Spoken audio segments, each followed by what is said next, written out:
నీ ఇంట్లో ఉండాల్సిన కుండలు కొన్ని ఉన్నాయి, నీ ఇంట్లో ఉండకూడని కుండలు కొన్ని ఉన్నాయి. ఇంట్లో కొన్ని కుండలు ఉండకపోవడం మంచిది. చాలా కుండలు ఉన్నాయి. యేసయ్యను చూసి ఈ కుండ వద్దని వదిలేసి వెళ్ళిపోయిందట. యేసయ్య దగ్గరికి రాకముందు ఆ కుండనే జీవనోపాధి, ఆ కుండతోనే తన బ్రతుకంతా.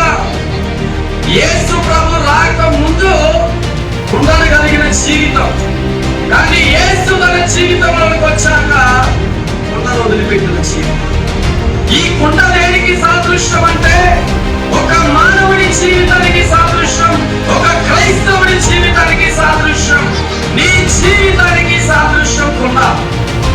కొందరు యేసు ప్రభు రాకముందు కుండ లాంటి జీవితం, కుండలు పట్టుకుని అక్కడే బతుకుతారు. కానీ బిడ్డ, ఈ స్త్రీ యేసు దగ్గరికి వచ్చాక ఆ కుండను ఏం చేసిందంట? చాలా మంది కూడా రకరకాల జీవిత అనుభవాలతో బ్రతుకుతారు, రకరకాల ఉద్దేశాలతో బ్రతుకుతారు, రకరకాల ఆలోచనలతో బ్రతుకుతారు. కానీ యేసు దగ్గరికి వచ్చినాక ఆ బిడ్డకున్న ఆలోచనలు, తలంపు, ఉద్దేశాలు, ఆ జీవితం అనే కుండను వదిలిపెట్టేసింది. యేసు దగ్గరికి నువ్వు కూడా వచ్చి ఎన్ని సంవత్సరాలు అయిపోయింది? ఆ పనికి రాని కుండను వదిలేస్తామా? యేసు ప్రభు దగ్గరికి వస్తున్నావు కానీ, యేసుతో కలిసి జీవిస్తున్నావు కానీ, యేసును వెంబడిస్తున్నావు కానీ, ఓ నా కుండనైతే నేను వదిలిపెట్టాలనుకుంటున్నావు. దేవునికి స్తోత్రం. కొందరు యేసు ప్రభు దగ్గరికి రాకముందు ఎట్లుంటారో, యేసు ప్రభు దగ్గరికి వచ్చినాక కూడా అతనే ఉంటాడు. ఏ మాత్రం మార్పు రాదు.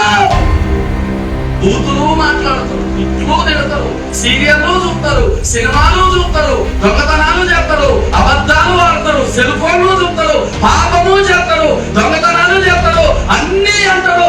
ఎట్లా ఉన్నామో ఒకప్పుడు యేసు దగ్గరకు వచ్చినాక కూడా నువ్వు అట్లనే ఉంటే ఎట్లా?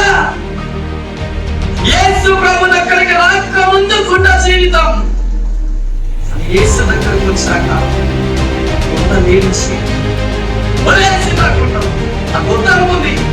ఈ పాపము జీవితం ఎందుకు నాకు